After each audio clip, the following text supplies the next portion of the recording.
Hello everyone and welcome to the show. Today I have with me Hiren Shah from B2B Matrix. So today we're going to talk about a little bit about a couple of use cases or the pain points that usually customers see in terms of Salesforce CPQ implementation or the usage of that one or the adoption. So Hiren is going to take through a couple of the main points that he's going to solve for us and also give a brief demo about the product that he's coming up with. So here we go. Welcome Hiren. All to you now.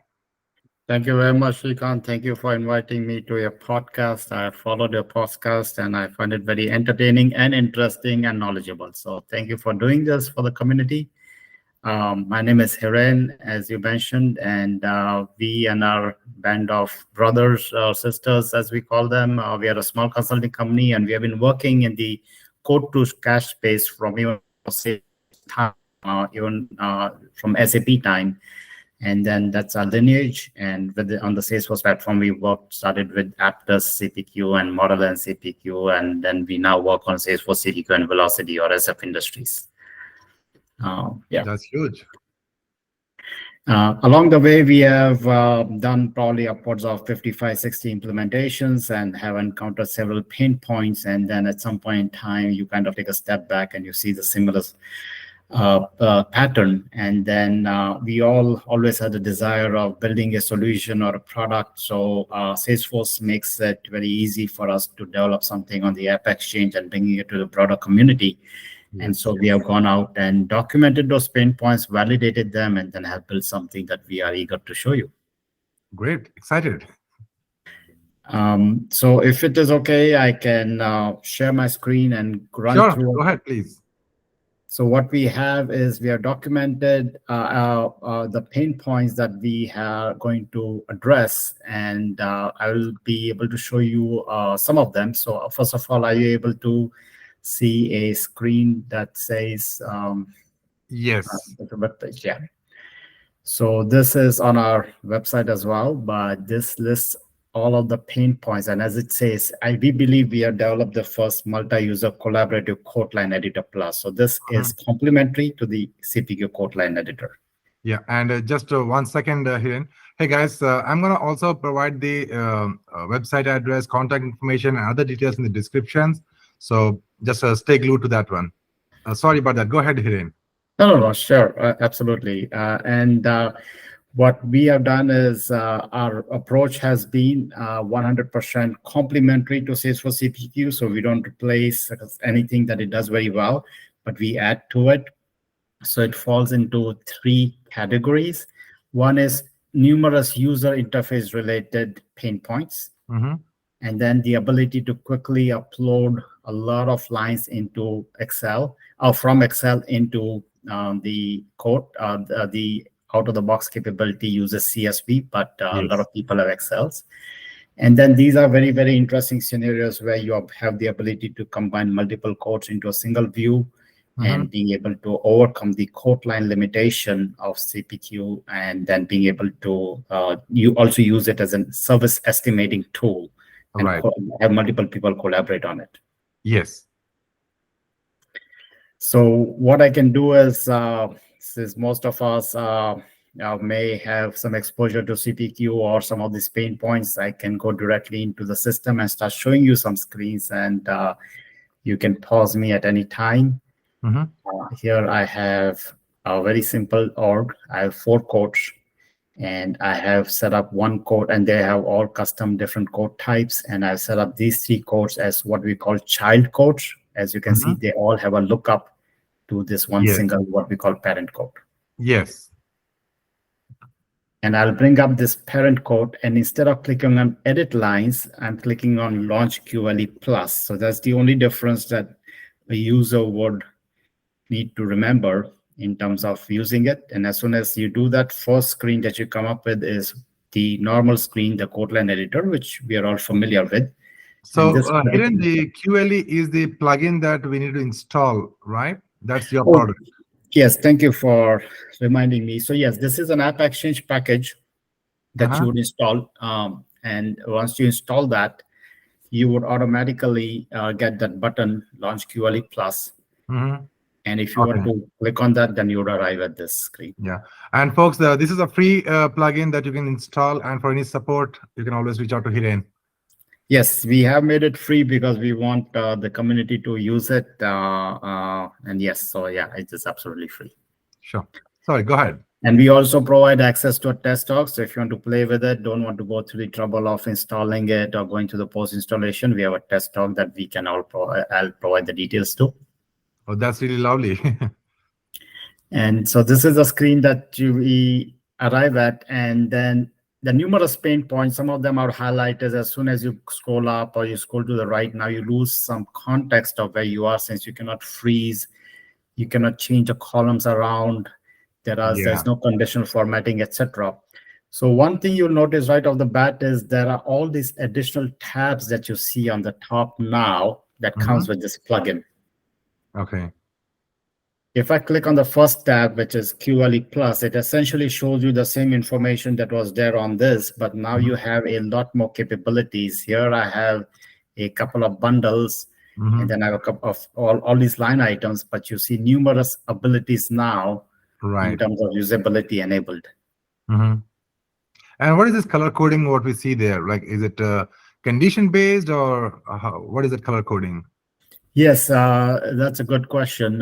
So just like you would do in a Google sheet or an Excel sheet, behind the scenes, which a user can do, you can very easily, based on any parameter, set the bands, just like we would do in Excel, and conditionally format. So in this case, we have set it up, saying that any discount greater than, let's say, 25% should be shown in amber, less than 10% should be shown in green, and in between in yellow.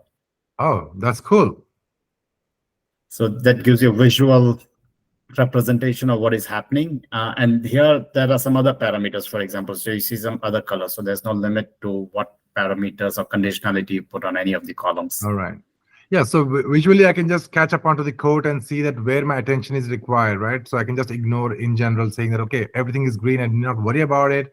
And if as an approver or as a finance manager, if I have to see that where my attention is required, this color visual experience is really good. That tells me that where I should be focusing on rather than going through each line. Yes, that's cool. Yes, that's cool. And to build on what you just said, since there is no limit to the number of tabs, you can create custom tabs which only show you a certain section. So this shows you only the ones in amber, only the ones that have a discount greater than 30. So even more so focusing the attention and making it more user-friendly. Yeah. Context central, right? So it is more contextual based upon who the user is and what information he should be looking for. We are trying to focus only on that particular information rather than showing him the entire sea of data. That's right. So each of these tabs, you could customize it based on certain permissions, so somebody can see or not see. They can make them read only or not, etc. So lots of customization possible. You can move your columns in any which way. You can group all your data on the fly by different parameters. I just grouped everything by product family, and there's no limit to the number of groupings that you can do. You can pin your columns to the right or to the left. So I can just say I want to pin this column to the right. And then when I move things around, you see that the right column doesn't move. Yeah. You can filter it at any time. I can just say laptop, and then it will show me all the different laptops. You can ungroup it on the fly, etc. So lots and lots of capabilities. Cool. This is really cool. To build on this, and by the way, all of these changes that I'm making, when I say save columns, I'm able to save this at an individual level. So each individual can have their own layout. So we don't have to worry about having this multiple field sets, which again are limiting to a certain extent. Oh, so it's login based. Basically, if I'm saving a view for myself, it stays for me. And if you save it, then it stays for you. Yes. Cool. That's really amazing. And how about these colors, right? So is it like a condition based, which means if I'm putting some conditions to show something like beyond 10, show me in yellow, beyond 15 or 20, show me in amber. Is that for all users on that particular code or that particular functionality? Or again, is that only for logged in user? No, even the conditionality can be specific, right? Out of the box, when you do not make it specific to the user, then it will apply to everybody. But just like even the tab, even some of the conditionality can be based not only at a tab level, but within the tab also, it can be different. So no, it can be user specific. Oh, perfect. That flexibility is really great. I like that. The other interesting situation is that where if you look at this particular code, Mhm. it's let me, I think I put D by mistake over here. So now this particular code has 22 rows, Mhm. but when we started, this code has 3 child codes. So if I look at the multi-code, what it does is it brings all of the child codes and renders them all. So now I see 922 lines. We had tested it Oh, with 10,000 lines, and you see how quick it is. And now we are right. looking at code lines across multiple codes, but here you can work on it as if it's one code. Right. Okay. So if I think about a use case here, so if I have an opportunity and actually I have multiple codes created for them, typically only one is the primary of code for that one. And if I have to actually work through different codes, I have to get into them. But with this functionality given, I can just look at all the line items, everything in one single screen. I can work through them. I'll have the context of that code number also here. Yes. And can we generate a new code with this setup or these code lines saying that, okay, I've made some changes across all these lines. Maybe I'm increasing the discount or making some other changes. And then can I push them all together into a new code? You can push them all together into an Excel file. So for example, if I export it out, it will export everything out into a single Excel file, but behind the Okay. scenes, it still remains in different codes Okay. to specifically overcome the code line limitation. Because All if you right. push it Great. into a single code, then again, we get into the situation where you sometimes may run into a heap error. Correct. Got it. So what we're saying is, yes, if you want to work together, and I understand, right? So people may ask me saying that, okay, hey, I can actually work through that in the Excel itself, but Excel will not have all your Salesforce rules enforced there, right? So it won't guide you there. So you can That work is through true. these line items within Salesforce, applying all your Salesforce rules, guardrails, and everything. And once you are good with that one, export it to an Excel sheet and then import it back into a new code if required. Otherwise, Yes, you are still absolutely. intact with all your existing codes. But in case if you want to get through a new code, just import it. And when we import this thing, how does the columns work? I mean, does it have those guardrails and the validation checks saying that if the column and the data, all those corrections? Yes, what you do is basically we have a lighting component to just drag and drop your file over here. But what we Mhm. do is we put one top row on the Excel where we map it to the API name on the code line editor. And that's literally all you need. You don't need to worry about the column order, etc. All And right. if you don't map any particular column, then it just ignores it. And then when you drag and drop a file, it will create a code with all of those lines in it. Mhm. Actually, since we have talked, we have built one more capability on demand where if you have a file with 2000 lines, it can create one code, or you can specify a parameter such as 500 lines, and it will create 4 codes for you, and it will break it up every 500 lines if you wish to do that. Oh, that's really And, great. and we All use right. currently the product code as the way to match it. Like we use a product code to match what product to pick up. It will also create any code line groups on the fly and create Mhm. the whole code for you. Yeah, makes sense. So if I have to summarize this, what we're saying is we are asking the user only to just map the right API name for the column. And as Yes. long as the API name is correct, it just picks it up, pushes the data into that one. And for example, if the column is a text field, sorry, if a column is a numeric field, right? It's an integer field. And if you're trying to put in some text into that one, the validations will still run there and it will actually throw up an error. And secondly, if you are actually putting an incorrect column name, and let's say you have 5 different columns and you have one incorrect column name, it doesn't fail the entire upload. It will just ignore the one with the incorrect column name, and it will still upload the other 4 columns which have the right API name. Is that right? That is correct. If it will just ignore it if it doesn't find it. At least that is the way we have set it up. We recognize that sometimes some users may say that that's not what they wanted. So here is an example of a file. Oops. Mhm. And literally, all that is needed in a Excel file is literally the one single row on the top that Right. tells you which field it should drop it into. So you see this top row, and that's all that is needed in an Excel file, and that can even be hidden. Right. So for example, this one doesn't have any reference, any SBQQ field or any quote line editor field. So it'll ignore this whole column. The Correct. users can continue to use whatever heading they want that they're comfortable with, and they can move the columns around. They can have colors, etc., whatever they want. They can have multiple tabs. So Yeah. yeah. Yeah. And one good feature which you mentioned about was if I have 2000 lines in this Excel sheet, and if I want to split them into multiple different codes, that's possible, right? Yes, this was done and on request of a demo we did a couple of weeks ago, where they said, hey, can I, based on a configurable number of lines, split it up automatically? And we took that up, and it was a minor customization for us, and then we finished it and we showed it to them. That's good. Amazing. Yeah, pretty cool features, Hiren. Impressed with that. Yeah.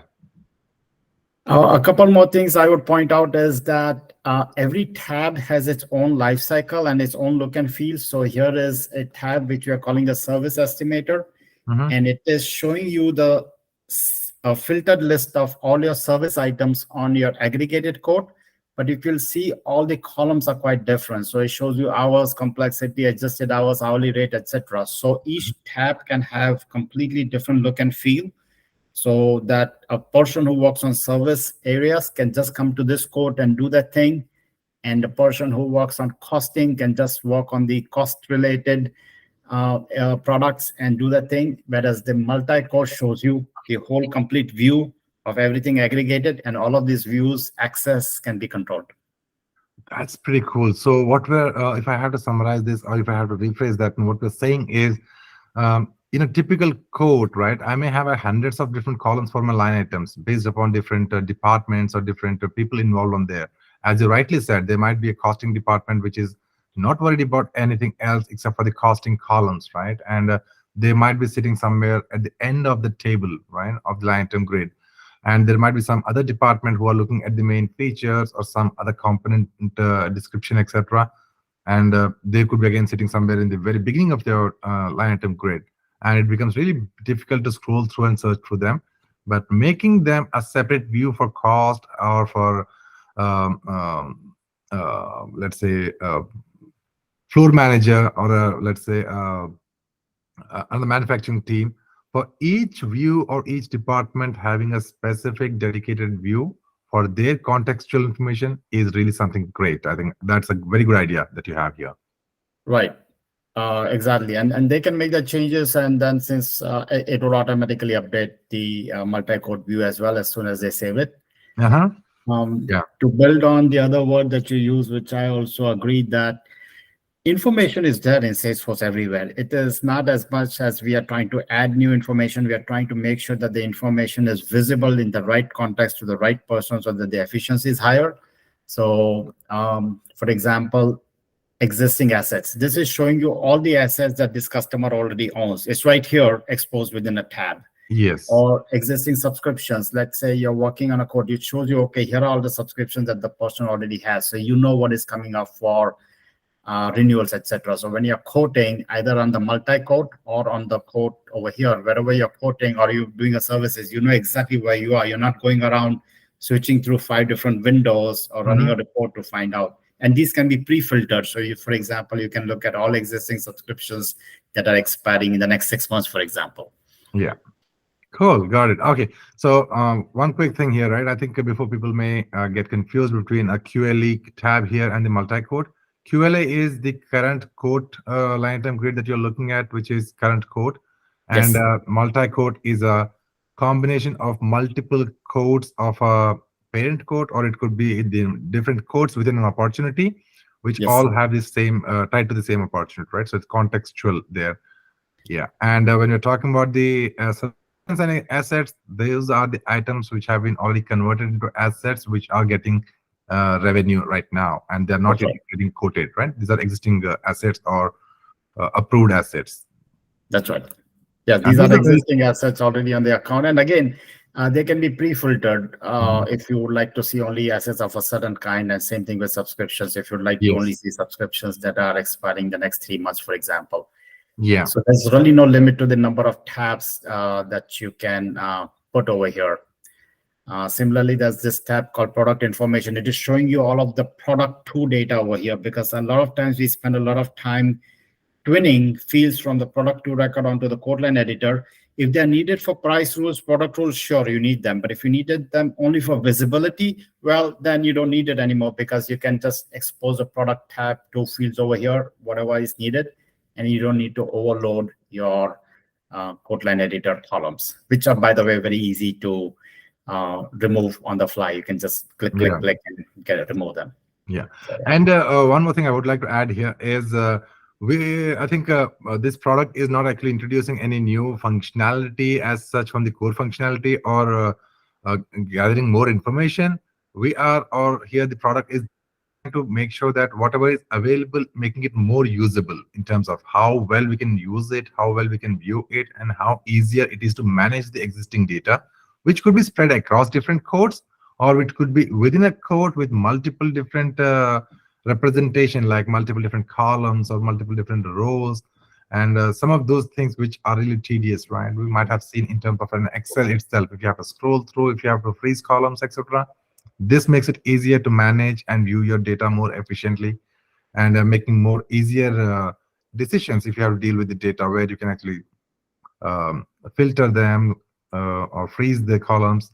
This is really more useful on the usability part of it in terms of data representation. Yes, absolutely. Your original edit lines doesn't disappear. It's very much here. This is just incremental, and hence this can be applied to any existing CPQ implementation and adds value on day one. Yeah. If I were to talk about where are we going next, what else are we building, or what kind of That was my features next are we building? question. Well, we are working on something which I find very fascinating. We are still working on it, but what we are going is, since you see our ability to display or contextually bring in information within this screen, what we are thinking as to when I'm adding a product, as soon as I add a product, imagine in a tab, I can see this 4K video camera. Every time this camera has been sold to this industry, if not for this customer, and at what price, average price was it sold, and for at which price did the opportunity close win, and at which price did it not close win. And that bringing that intelligence right here within the context of quoting would probably enhance your ability. We are not using terms like machine learning and artificial intelligence, because those are, I think, overused terms, but to bring in the data that you already have across hundreds of codes and bringing it in the context in that, hey, this is what has happened historically, right here is what we are working on next. Yeah, I think that's a very good point, right? Because that actually gives us a tool kind of a thing to a salesperson to make a wise decision in terms of selling a product, right? He has the history of the sale, right? He might not have been the same person who did the last couple of sales, but even if he's new, if he's getting a historical data representation right in front of him without having to grab through multiple different old codes or talking to multiple different people, I think that really makes sense to actually giving him the tool to make the wise decisions and making the sale done in the right way. That's really good. Yes, and I'll be waiting for that as well, Hiren. We should be doing yes. Yes, hopefully in another podcast edition we can show you that how we can make that bring all the collective intelligence, and it may not be limited by the customer. You can say, anytime I sold it to this industry, how has it worked? At what price point do I have a better shot of closing this deal? And the last thing I would add is we are going to try and make this dynamic. So what we are trying to do is take all of this data. So for one customer, they are in the rubber industry. So their prices, their input prices, the costing varies with the price of the crude oil. So wouldn't it be cool, saying that this is the historical prices at which you are sold, but here is the adjusted prices for today's price of crude oil? And we bring that data in. Now that's really adding value beyond the data that you already have, bringing in an external reference point and giving you dynamically the price at which you should sell, because your input costs would be related to that. Absolutely. And thank you, Hiren, for actually taking the time and actually walking us through all this cool functionality. And I hope most of our users will start using it.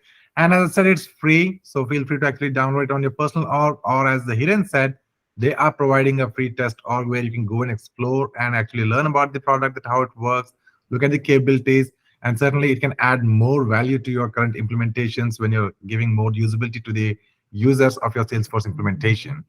And we'll be hoping to get some more cool features on this one with the Hiren going forward. I'll make sure that everybody's posted about this one. And regarding the details and contact information, we'll be posting it right under the description going forward. Thank you, guys. And thanks, Hiren. Thanks for joining once again. Thank you, Shrikant. Thank you for this contribution to the community. We all part of the community really appreciate it. Thank you. Take care. Bye-bye, guys. Bye-bye.